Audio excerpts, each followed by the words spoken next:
Hello, I'm Rob O Donoghue from the Environmental Learning Research Centre at Rhodes University.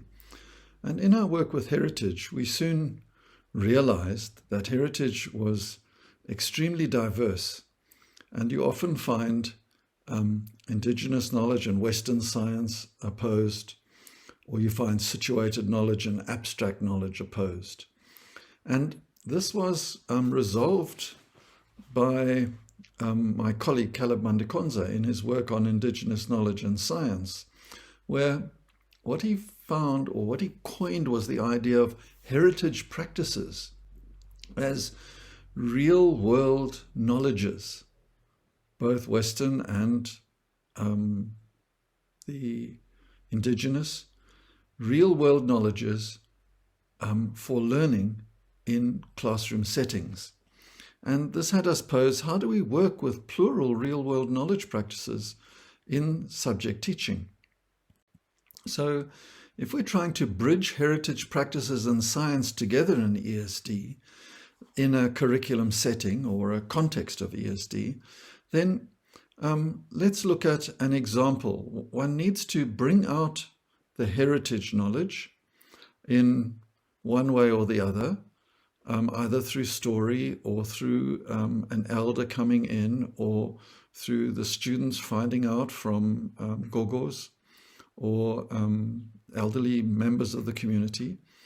And you're then getting the intergenerational knowledge. For example, this one on moving plants from a forest that was explored by Sol Shava and some students with Izinyanga.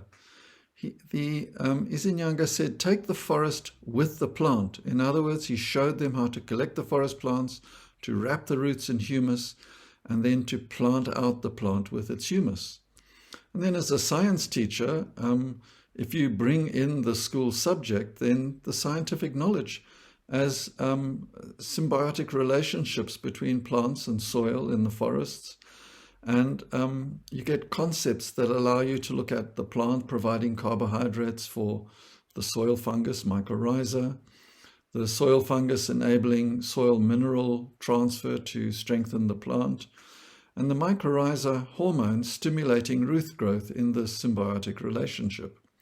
So this is an example where in ESD you can bring together plural real-world knowledges, whether they are intergenerational, indigenous knowledge, or whether they're the scientific concepts that you need to teach.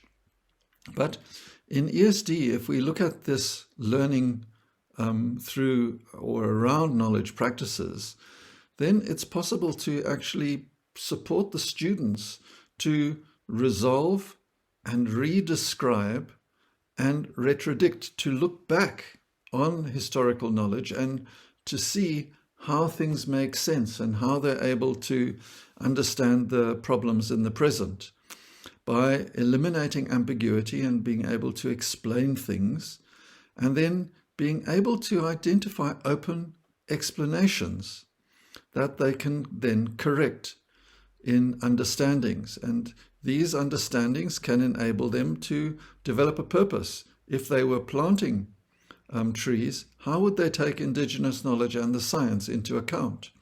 And then the action of planting trees would be informed by the knowledges that are available in that social context. And what Caleb brought to us here was a methodology of working with multiple plural knowledge systems in ways that they produce the dialectics for learning and the agency or purpose and actions that are now informed by the best knowledge that is available about a particular situation.